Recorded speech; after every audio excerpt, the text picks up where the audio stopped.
Welcome to DNB news. ముందుగా headlines.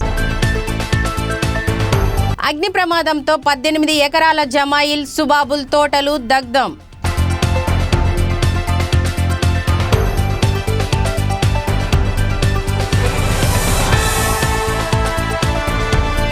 Gangula ఆర్ఎంకు వినతి పత్రం.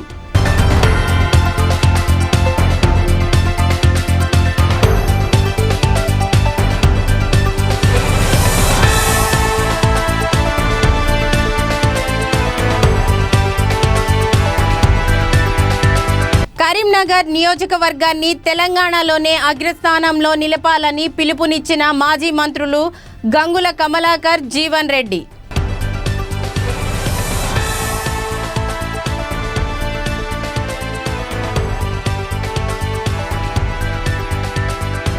ధాన్యం కొనుగోలులో రాష్ట్రం విఫలం.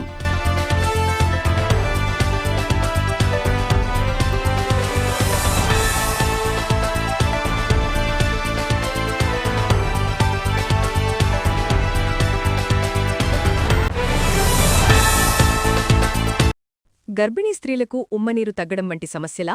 ఆందోళన వద్దు. నిపుణులైన డాక్టర్ టి. సుగుణాగారి ఆధ్వర్యంలో అత్యాధునిక చికిత్స పొందండి. Suguna hospital, best care, best service. మా అడ్రస్ బీకే బజార్, ఖమ్మం. సంప్రదించండి 8831081108.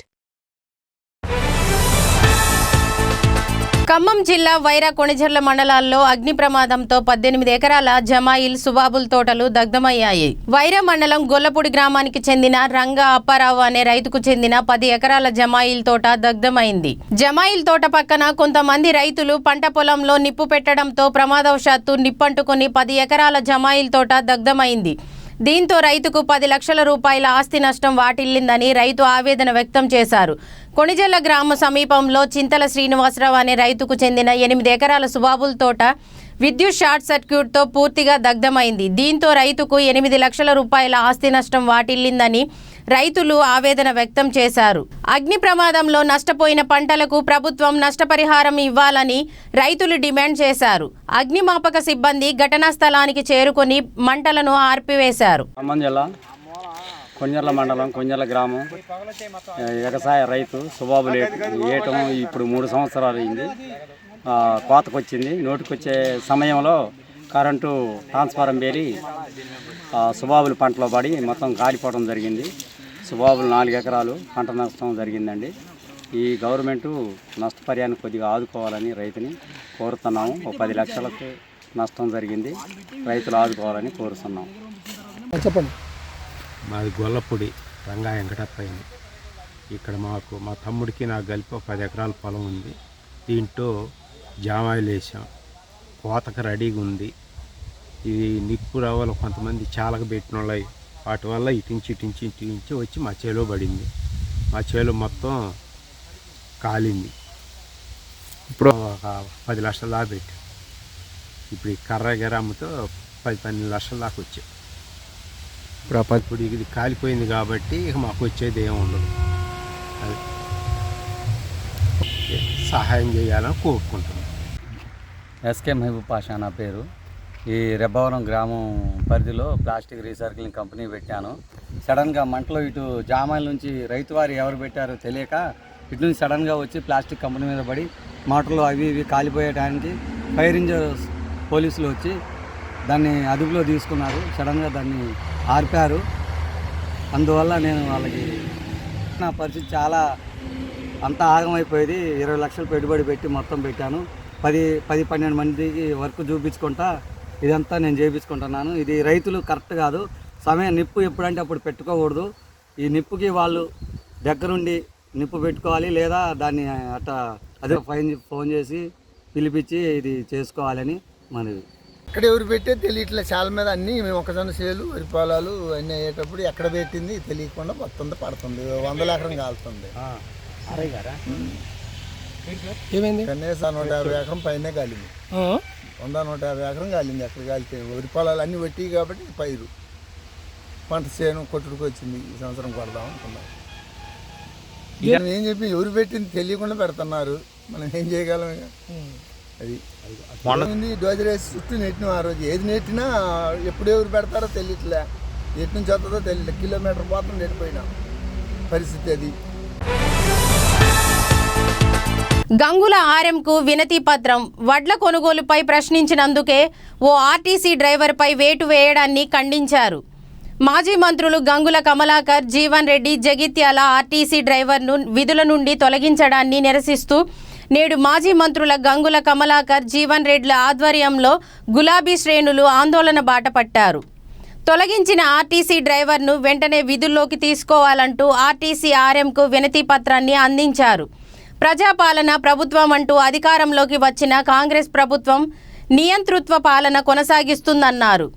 గంగుల ధాన్యం కొనుగోలు అంశంపై ప్రభుత్వాన్ని ప్రశ్నించిన ఆర్టీసీ డ్రైవర్ అశోక్ సస్పెన్షన్ దుర్మార్గమన్నారు. సస్పెండ్ చేసిన ఆర్టీసీ డ్రైవర్ అశోక్కు బీఆర్ఎస్ పార్టీ అండగా ఉంటుందన్న గంగుల్ డ్రైవర్ సస్పెన్షన్ ఎత్తివేసే వరకు అవసరమైతే ఆర్ఎం కార్యాలయం ముందు బైఠాయిస్తామని హెచ్చరించారు. నిన్న జగిత్యాలలో బి అశోక్ అనే ఒక దళిత బిడ్డ పొట్టకూటి కోసము ఆర్టీసీలో ప్రైవేట్ కాంట్రాక్టు సర్వీస్ నడపడం జరిగింది. వేణుగోపాల్ అనే ఓనరు, చుక్కా వేణుగోపాల్ ఓనరు, వారి దగ్గర ఒక ప్రైవేట్ డ్రైవర్గా ఆర్టీసీకి హైరింగ్లో అశోక్ పనిచేస్తున్నాడు. ఆ vehicle number TS 21T5006. So అతను ఈ ఆర్టీసీ డ్రైవర్గా ఉన్న సమయంలో ఇతను బ్యాచ్ నెంబర్ వచ్చేసి 41/03.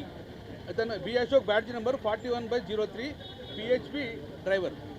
ఇతను నిన్న పోతుంటే కాంగ్రెస్ పార్టీ వాళ్ళు, బీజేపీ పార్టీ ఇద్దరే నేను గిచ్చుతా నువ్వేడు, లేకపోతే నేను గిచ్చుతా నువ్వేడు అని చెప్పి రెండు పార్టీలు ప్రజలను డైవర్ట్ భాగంగా నిన్న అడ్లూరి లక్ష్మణ్ కుమార్ ఒక మంత్రి గారై ఉండి, అక్కడ జగిత్యాల ఎమ్మెల్యే గారు సంజయ్ గారు ఇద్దరు ఉండి వాళ్ళు ధర్నా చేస్తారు. ఆ ధర్నాను ఎవడు జీర్ణించుకోలే, కడుపులో మంటమంటైంది. ఎందుకు ధర్నా చేస్తున్నారు? ఒక ప్రభుత్వం ఉండి గ్యాస్ సిలిండర్ మీద.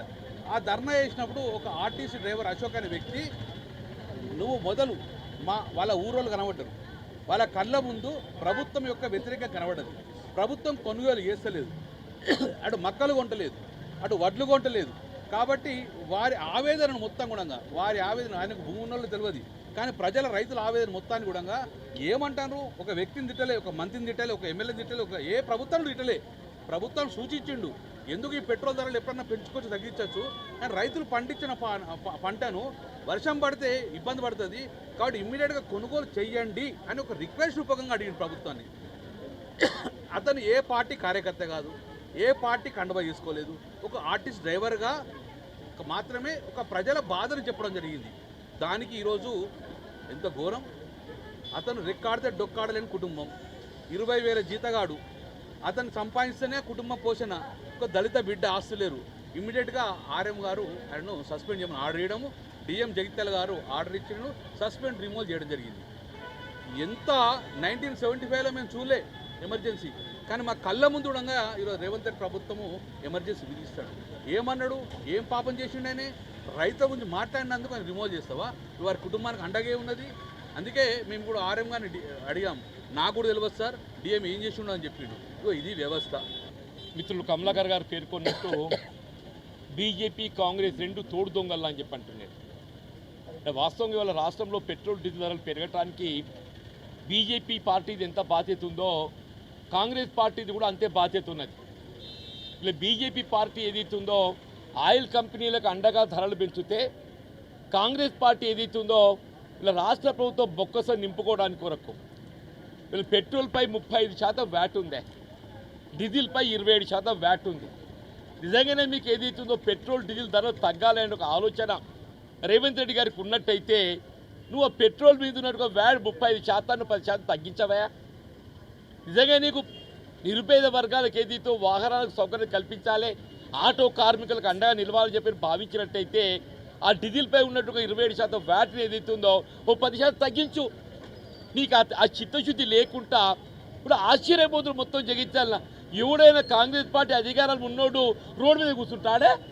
ఆర్టీసీ డ్రైవర్ ఒక దళిత బిడ్డ ఏదైతుందో దాన్ని సహించలేక భరించలేక రైతులు కళ్ళల్లో ఏదైతుందో వడ్డు దోకక మక్కలు దోకక పడిగాపులు కాస్తుంటే ఏదైతుందో అసలు సమస్యలు పక్కదారి పట్టించేందుకు వరి ధాన్యం దోగించడానికి మంత్రికి చేత కాదు, ఆ మొక్కజొన్న దోగించడానికి ప్రభుత్వానికి చేత కాదు. అది పోయి ఇటు పోయి ఏదైతుందో మంత్రి ఎమ్మెల్యే అధికార పార్టీ కాంగ్రెస్ పార్టీ రోడ్డు మీద కూర్చుంటాడే. ఆర్టీసీ డ్రైవర్ దళిత బిడ్డ ఏదైతుందో ఒక రైతుకు ఏదైతుందో అన్యాయం జరుగుతుంటే దాన్ని భరించలేక ఆ వడ్డు తోకి అని చెప్పాడు. గత తప్పే కమలాకర్ గారు ఏమన్నారు, ఒక దళిత బిడ్డ ఏదైతుందో రాష్ట్రంలో రైతాంగం యొక్క దీన పరిస్థితి, రైతాంగం యొక్క దీన స్థితి, నెల రోజులు గడిచినా వడ్లు దోకుతలేరు, కళ్ళల్లో ఏదైతుందో పడిగాపులు కాస్తుండ్రు, రోహిణి కార్తె ఆరంభమైంది, వర్షాలు ఏ తరుణంలో రావచ్చు, అప్పుడు వడ్డు తోకిందా అని చెప్పారంటే ఆర్టీసీ డ్రైవర్ పొట్టగూటి కోసం 20,000కి నౌకరీ చేసుకుంటే దళిత బిడ్డను విధులకి తొలగిస్తారు. ఇంతకంటే అన్యాయం ఘోరం ఏమైనా ఉన్నదా అని ఎమర్జెన్సీ కాదు, ఇట్లా చేస్తే ఏదైతుందో రేవంత్ రెడ్డి గారు ఉద్యోగ నౌకరికి రాకపోతుండే అన్న నిజంగా ఇటువంటి ఒక నియంత్రిత ధోరణి ప్రదర్శించినట్టయితే ఇవాళ ఏ ప్రభుత్వం అంతే ఏ పార్టీ అధికారం రాదు. ఇలా ప్రజాస్వామ్యుతంగా ఏదో ప్రజాస్వామ్యం వీని పరిష్కారం చేయవయా, అంత ఓపిక లేకుంటే ఎట్లా నీకు? ఇప్పుడు రేవంత్ రెడ్డి గారు కళ్ళు తెరవాలని చెప్పి అంటున్నారు. రేవంత్ రెడ్డి గారు కళ్ళు తెరవాలి. మొత్తం కళ్ళాలలో వడ్లు జోకిన ఆయన మేము మొన్న చెప్పినాం, నువ్వు 31 తారీఖు వరకు నా కళ్ళాలలో వడ్లు మొత్తం జోకియకుంటే నీకు 2వ జూన్ నాడు రాష్ట్ర అవతరణ దినోత్సవం నాడు ఏదైతుందో వీళ్ళ జెండా ఆవిష్కరించే ఒక నైతిక హక్కు నీకు లేదని చెప్పి అంటున్నాం. గర్భిణీ స్త్రీలకు ఉమ్మనీరు తగ్గడం వంటి సమస్యల ఆందోళన వద్దు. నిపుణులైన డాక్టర్ టి సుగుణాగారి ఆధ్వర్యంలో అత్యాధునిక చికిత్స పొందండి. Suguna hospital, best care, best service. మా అడ్రస్ బీకే బజార్, ఖమ్మం. సంప్రదించండి 883108 గులాబీ బాస్ తెలంగాణ తొలి ముఖ్యమంత్రి కేసీఆర్ ఆదేశాల మేరకు పార్టీ సభ్యత్వ నమోదులో కరీంనగర్ నియోజకవర్గాన్ని తెలంగాణలోనే అగ్రస్థానంలో నిలపాలని పిలుపునిచ్చారు. మాజీ మంత్రులు గంగుల కమలాకర్, జీవన్ రెడ్డి ఈసారి సభ్యత్వ నమోదు డిజిటల్ పద్ధతిలో నిర్వహిస్తుందన్నారు. కరీంనగర్లో బీఆర్ఎస్ నేతలకు పార్టీ సభ్యత్వ నమోదుపై అవగాహన కార్యక్రమాన్ని నిర్వహించారు. ఈ కార్యక్రమంలో మాజీ మంత్రులు గంగుల కమలాకర్, జీవన్ రెడ్డిలతో పాటు కరీంనగర్ సభ్యత్వ నమోదు ఇన్ఛార్జి కొండూరు రవీందర్రావు, మాజీ MLC Naradasu Lakshmanarao, civil supply corporation మాజీ చైర్మన్ రవీంద్ర సింగ్ తదితరులు పాల్గొన్నారు. సభ్యత్వ నమోదు కార్యక్రమాన్ని ముందుకు తీసుకుపోయేందుకు తీసుకోవాల్సిన చర్యలపై గులాబీ శ్రేణులకు దిశానిర్దేశం చేశారు. అన్ని గ్రామాల్లో ముఖ్య నాయకులు, కార్యకర్తలు ప్రజలందరినీ సభ్యత్వ నమోదులో భాగస్వామ్యులను చేసేందుకు కృషి చేయాలని పిలుపునిచ్చారు. కేసీఆర్ భారతదేశంలో ఎక్కడలేని విధంగా అద్భుతంగా పనిచేస్తుండు. కేసీఆర్ ఏవట్టి జేబులలో డబ్బులుంటున్నాయి, రియల్ ఎస్టేట్ రంగంలో డబ్బులున్నాయి, వ్యవసాయంలో డబ్బులున్నాయి. వ్యవసాయం నుంచి మనం పంట పండంగానే కేంద్రం నుంచి డబ్బులు రావడము, ప్రజలలో డబ్బులు రావడం వలన ₹1,00,000 ఎకరము 10 లక్షలు, 2,50 కోట్ల రూపాయలు కూడా కనబడ్డది. సో ప్రభుత్వ దగ్గర నిధులు బ్రహ్మాండంగా ఉన్నాయి. సో 10 సంవత్సరాల కేసీఆర్ అద్భుతంగా చేసిండ్రు. రేవంత్ రెడ్డి మాటలు నమ్మిరు. నమ్మండి అంటే మన కర్మలో నమ్మడం కాదు, కొంతమంది నమ్మడం. ఏమో నమ్మిండ్రు, కేసీఆర్ గారు 10 లక్షల దళిత బంధు ఇస్తానడు, నేను 15-12 లక్షలు ఇస్తానడు. నమ్మి వస్తే కావచ్చు. ప్రజలేంది, ప్రజల రాజకీయ నాయకులు నమ్ముతారు, ఇంకోళ్ళు నమ్ముతారు. పెన్షను అని నమ్మిండ్రు. అంటే రకరకాల నమ్మడం వలన ఓటేసారు. కానీ దగ్గర ఇప్పుడు నేనే పొద్దున రవీంద్ర సింగ్తో మాట్లాడినా మా మేయర్ గారితో. 50-60 సంవత్సరాల చరిత్రలో ఏ ప్రభుత్వం మీద కూడా 50 సంవత్సరాల్లో ఏ ప్రభుత్వం మీద కూడా ఒక అసమ్మతి కానీ నెగటివ్ కానీ ప్రజలు కూడా తిరగబడతారంటే 2-3 సంవత్సరాల తర్వాతనే అప్పుడు ఈ ప్రభుత్వం నాకు పనిచేస్తలే అని చెప్పేసి ఒక నిరాశ వ్యక్తి పెట్టుకొని ప్రభుత్వం తిడుతూ ఉంటారు. కానీ భారతదేశంలో చరిత్రలో 6 నెలలకే ఈ ప్రభుత్వం తిట్టేందుకు కేవలం ఈ రేవంత్ రెడ్డి ప్రభుత్వం మాత్రమే 6 నెలల ప్రజలు తిరుగుబాటు చేసే పరిస్థితి వచ్చింది. అంటే ఇంకొక 1 ఇయర్ తర్వాత ఇప్పటి కూడా కొంతమంది ఉంటారు ఊళ్ళల్లో, గంగుల కమలాకర్ ఏమంటే తిరిగితే నా ఇంద్ర మిల్లు కడిగి తిరగవచ్చు, గంగుల కమలాకర్ ఏమంటే నా బిల్లు ఆపి తిరగవచ్చు అని భయంతో వత్తలేరు. కానీ ఇంకొక సంవత్సరం తర్వాత కట్టలు తెంపుకుంటారు. 10 సంవత్సరాల చేసిన న్యాయం మొత్తం మీరు అన్యాయం చేసారు కదా, మమ్మల్ని బర్బాద్ చేసారు కదా, మమ్మల్ని రోడ్డు మీద తీసుకొచ్చారు కదా అని చెప్పి ప్రజలు అంత ఆగ్రహంతో ఉన్నారు. ఎందుకు ఆగ్రహంతో ఉన్నారంటే జనరల్గా ఏదో ప్రభుత్వం వచ్చాక పనిచేస్తుంది, చేయకపోతే నారదుడు వేరు. కానీ మా లచ్చన్నకు నేను చెప్పిన వట్టినే లచ్చన్న ఇంట్లో వన్నోని లచ్చన్న రేపు రావి ఒక 20 లక్షల రూపాయలు వట్టినే ఇస్తా నీకు అనగానే లచ్చన్నకు ఆశపడతారు. నేను 20 రూపాయలు గంగులుగా ఇస్తాను, 20 లక్షలు ఇస్తాను అని చెప్పి రవీంద్ర సింగ్ చెప్తాడు.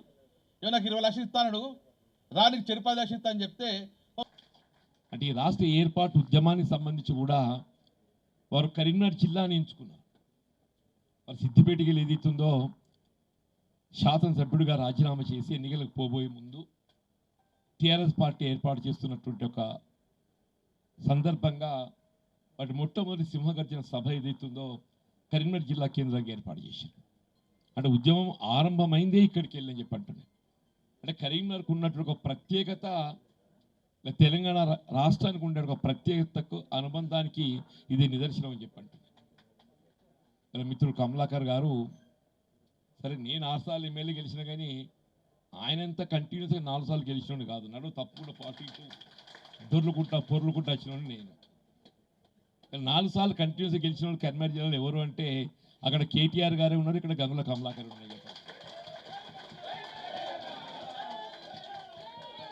ఇక్కడ వాస్తవం కూడా అంటే నేను కరీంనగర్ జిల్లాలో 4 సార్లు హ్యాట్రిక్ ఎమ్మెల్యేలు ఎవరున్నారు అని చెప్పారంటే అక్కడ కేటీఆర్ గారు ఉన్నారు, ఇక్కడ గంగుల కమలాకర్ గారు ఉన్నారు అని చెప్పారు.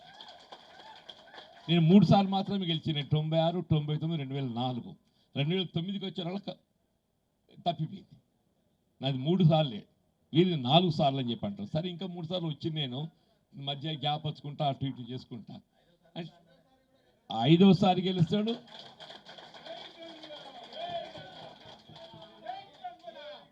తెలంగాణ ప్రభుత్వంలో వారి భూమికి ఏదైతుందో ప్రధానంగా ఉండబోతుంది. అందులో భిన్నాభిప్రాయం ఎవరికి లేదు. ఇది కేసీఆర్ గారు పదే చెప్తారని చెప్పి అంటున్నాయి. ఇవాళ కరీంనగర్ జిల్లా అనేది ఏదైతుందో మొత్తం రాష్ట్రానికి దిక్చూ చెప్పిన పేర్కొన్నట్టు. ఇలా ఉమ్మడి కరీంనగర్ జిల్లా ఎటు మొగ్గు చూపితే రాష్ట్రంలో ఏదైతుందో అధికారం ప్రభుత్వం అటు మొగ్గు చూపుతుందని చెప్పి అంటుంది. ఉమ్మడి కరీంనగర్ జిల్లా 13 ఏదైతుందో ఒక 10 సీట్లు మనం ఇక్కడ గెలుస్తాం మినిమం అంటున్నాను. 13 కాదు 13 గెలుస్తాం అంటున్నాను. పరిస్థితి చూస్తుంటే ముందు 10 ఉండే, ఇప్పుడు ఏదైతుందో మేము కూడా తన దారి కలిసినాం కాబట్టి 13 గెలుస్తామని చెప్పి అంటున్నాం. రాష్ట్రం ఏర్పాటు బీఆర్ఎస్ ప్రభుత్వం ఏర్పాటు కావటం లోపల కరీంనగర్ జిల్లా ప్రధాన పాత్ర పోషించబోతుంది చెప్పండి. సరిగ్గా సభ్యత్వ గురించి మిత్రులందరూ కూడా చాలా వివరించి ఉండి ఉంటారు. సభ్యత్వ నమోదు, శిక్షణ, సరే ఆన్లైన్పై నాకు పెద్ద అనుభవం లేదు, ఉన్నమాట చెప్తున్నాను. నేను రాజకీయంగా ఏదైనా మాట్లాడగలుగుతా కానీ సభ్యత్వ నమోదు పట్ల అనుభవం గల నాయకుడు రవీందర్ అది ఏ విధంగా ఆన్లైన్ యాప్ రూపొందిస్తున్నారు, ఆ ఆన్లైన్ యాప్ రూపొందించబడ్డ తదుపరి ఏదైతుందో మన బూత్కి ఇద్దరికి శిక్షణ ఇవ్వబడ్డ తదుపరి వారు ఏదైతుందో ఆ శిక్షణలో పాల్గొని యాప్ ద్వారా మనం ప్రత్యక్షంగా ఓటర్ను కలవటం అనేది ప్రధానమని చెప్పి అంటారు. ఇప్పుడు ఈ ఆన్లైన్ యాప్ ద్వారా ఏదైతుందో ఓటర్ను ప్రత్యక్షంగా కలవకుండా మనం సభ్యత్వం చేసేటువంటి అవకాశం లేదు. ఆఫ్లైన్లో అవకాశం ఉండి ఉంటుంది, కూర్చున్న పుస్తకం రాసేటువంటి అవకాశం ఉంటుంది, కానీ ఆన్లైన్లో అవకాశం లేదు. డెఫినెట్గా ఏదైతుందో మన ఓటర్ను కలవాల్సిందే, మన పార్టీ ఆలోచన విధానం ఏదైతుందో వివరించాల్సిందే. వివరించి ఏదైతుందో సభ్యత్వాన్ని ఏదైతుందో ఆ కట్టే 10 రూపాయలైనా 50 రూపాయలైనా వారి చేతుల మీద తీసుకొని సభ్యత్వం చేసుకుంటేనే దానికి గుర్తింపు ఉంటుంది. ఆ విధంగా ఏదైతుందో మనం ముందుకు పోవాల్సిన ఒక బాధ్యత మన అందరిపై ఉందని చెప్పినటువంటి ఒక భావన, అభిప్రాయాన్ని నేను వ్యక్తం చేస్తున్నాను. ఈ విషయాలు నేను చెప్పాలనుకుంటున్నాను. లక్ష్మణరావు గారు ఒక మాట చెప్పారు. ఇప్పుడు ప్రతి బూత్ నుండి 2 ఏదైతే సెలెక్ట్ చేస్తారో అది మొదలు ఇవాళనా రేపా ఆ పేర్లన్నీ కూడా మీరు అందించినట్టయితే వారితో పాటు మమ్మల్ని కూడా ఒక వారం రోజుల పాటు కార్యక్రమం శిక్షణ ఉన్నది.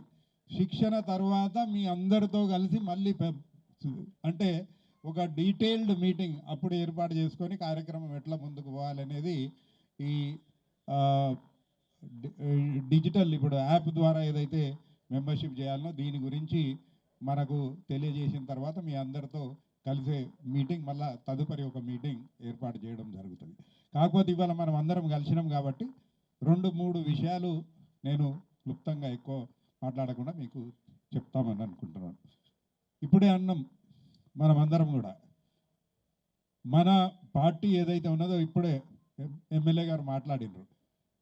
అక్కడ ఒక డ్రైవర్ పోతూ ఆయన కడుపులున్న ఆవేదన రవీందర్ సింగ్ గారు కూడా చెప్పిండ్రు. ఆయన కూడా వ్యవసాయం చేసేటోడు కావచ్చు, ఎద్దు వ్యవసాయం ఉన్నోడు కావచ్చు. ఆవేదన ఆడ కుప్పలు మక్కలు జొన్నలు వరి వడ్లు అన్నీ ఎక్కడ పడితే అక్కడ కుప్పలు ఉన్నాయి. చూసి ఉండబట్టలేక ఈ పెట్రోల్ గురించి ఎందుకు తొందర, మొదలు ఈ ధాన్యం గురించి ఆలోచన చేయండి అని ఒక మాట అన్నాడు. అనగానే ఇవాళ వాళ్ళని చూస్తే మనం మళ్ళీ ఆయన ఇంట నడిచడానికి ఇవాళ మన ఎమ్మెల్యే గారు ఇప్పుడే చెప్పడం చాలా సంతోషకరం. మనం గమనించవలసిన విషయం, టీఆర్ఎస్ బీఆర్ఎస్ పార్టీ పుట్టిందే తెలంగాణ రాష్ట్రం కోసం. పుట్టిననాటి నుండి ప్రజలతోని అనుబంధం ఉన్న పార్టీ, ప్రజలతోని లింక్ ఉన్న పార్టీ ఏదైనా ఉన్నది తెలంగాణలో అంటే కేవలం మన పార్టీ తప్ప వేరే ఏ పార్టీ లేదు అనేది కూడా ఈ సభాముఖంగా గట్టిగా చెప్పాలి. కాబట్టి మనకు ప్రతి ఒక్కరితోని సంబంధం ఉన్నది. అట్లా అని అంత మనోళ్ళే అనుకోకుండా ఇప్పుడు ఎస్ఐఆర్ గురించి కూడా డీటెయిల్గా చెప్పిండ్రు. ఈ విషయాలన్నీ కూడా మీరు విన్నరు. అట్లా అనకుండా అలసత్వం లేకుండా, ఇప్పుడే రవీందర్ సింగ్ గారు మాట్లాడుతూ సెక్రటేరియట్లకు పోతే వారికి ఎంత వెల్కమ్ చెప్పిండ్రు, ఇంకోటి ఎట్లా ఉన్నది. బాగా అంటే పరిస్థితులు మారినాయి, పరిస్థితులకు అనుగుణంగా అధికారులు కూడా మారుతూ ఉన్నారు. మొదలు 2 సంవత్సరాలు ఏడాదిన్నర్థం వాళ్ళ దూకుడు ఏదైతే ఉండనో ఇప్పుడు తగ్గిపోయింది. మనం కనబడగానే సెలవుడు కొడుతున్నారు, వాస్తవమే. అట్లా అని అంత మనదే ఇక మంచి రోజులు వస్తున్నాయి అని అనకుండా జాగ్రత్తగా ఈ మెంబర్షిప్ చేయవలసిన అవసరం ఉన్నది అనేదే ఇవాళ దీనికి సారాంశం. పెద్దలు కేసీఆర్ గారు సుదీర్ఘంగా 4-5 గంటల మీటింగ్, అందరితో మీటింగ్ చేసి ఒక నిర్ణయం తీసుకొని ఇవాళ మాలాంటి వాళ్ళందరినీ కూడా 119 నియోజకవర్గాలకు ఒక్కొక్క ఇన్ఛార్జిగా పెట్టిండ్రంటే దీనికి ఎంత ప్రాముఖ్యత ఉన్నది, ఎంత ప్రాధాన్యత ఉన్నది అనేది మీరు గమనించవలసిన అవసరం ఉన్నది. ధాన్యం కొనుగోలు విషయంలో రాష్ట్ర ప్రభుత్వం పూర్తిగా విఫలమైందని కేంద్ర హోంశాఖ సహాయ మంత్రి బండి సంజయ్ కుమార్ విమర్శించారు. ధాన్యం కొనుగోలు పైసలన్నీ కేంద్రమే ఇస్తున్నప్పటికీ వడ్ల కొనుగోలు చేయడం రాష్ట్ర ప్రభుత్వానికి చేతగావడం లేదని మండిపడ్డారు. వడ్ల కొనుగోలు కేంద్రాల్లో రైతులు పడుతున్న బాధలను ప్రభుత్వం దృష్టికి తీసుకొచ్చేందుకే రైతు గోస బీజేపీ భరోసా పేరుతో భారతీయ జనతా పార్టీ రాష్ట్ర అధ్యక్షులు రామచంద్రరావు ఆధ్వర్యంలో యాత్ర చేపట్టినట్లు తెలిపారు. 1,39,00,000 రూపాయల అంచనా వ్యయంతో కరీంనగర్ మున్సిపల్ కార్పొరేషన్ భవనం 2వ అంతస్తు నిర్మాణ పనులకు కేంద్ర మంత్రి బండి సంజయ్ కుమార్ శంకుస్థాపన చేశారు. వీటితో పాటు కార్మిక ఆరోగ్య సంక్షేమ భవనం పునరుద్ధరణ, షెడ్ల మరమ్మత్తు పనులను ప్రారంభించారు. ఇప్పుడు ధాన్యం కొనుగోలు విషయంలో రాష్ట్ర ప్రభుత్వం గుండె మీద చేసుకొని చెప్పాలి. ధాన్యం కొనుగోళ్ల కోసం నిధులు వెచ్చించేది రాష్ట్ర ప్రభుత్వ పైసలా, కేంద్ర ప్రభుత్వ పైసలా చెప్పాలి.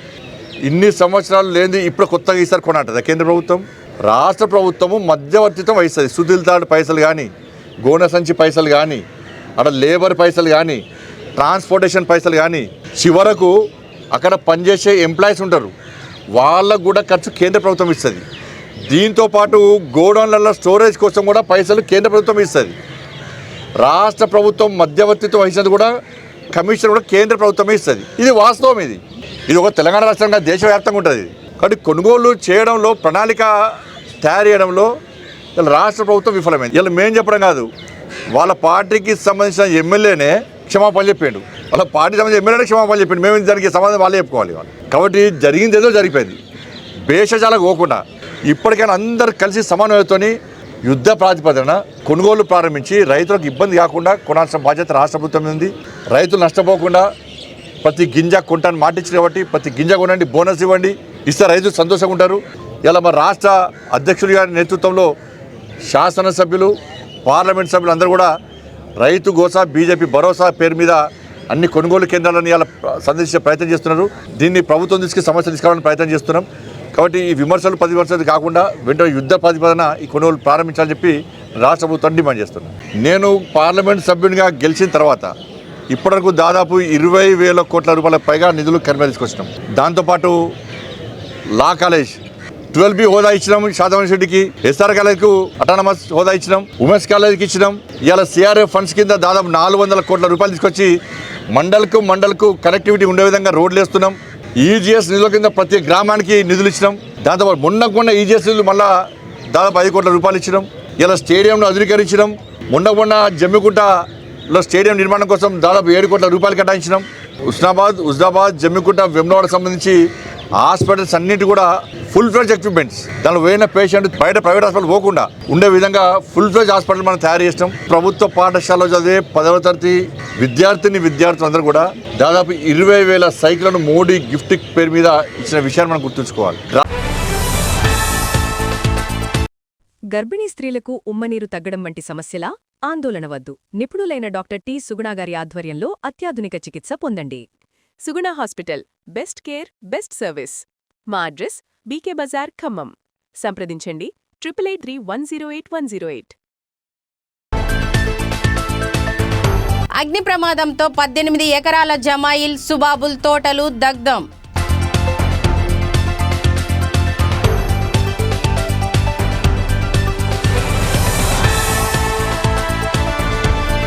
గంగుల ఆర్ఎంకు వినతి పత్రం.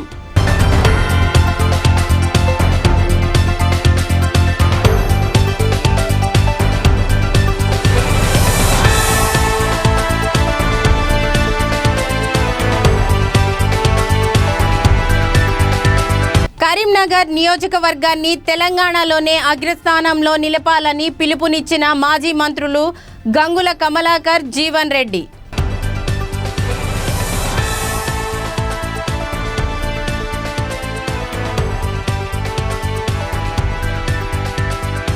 ధాన్యం కొనుగోలులో రాష్ట్రం విఫలం.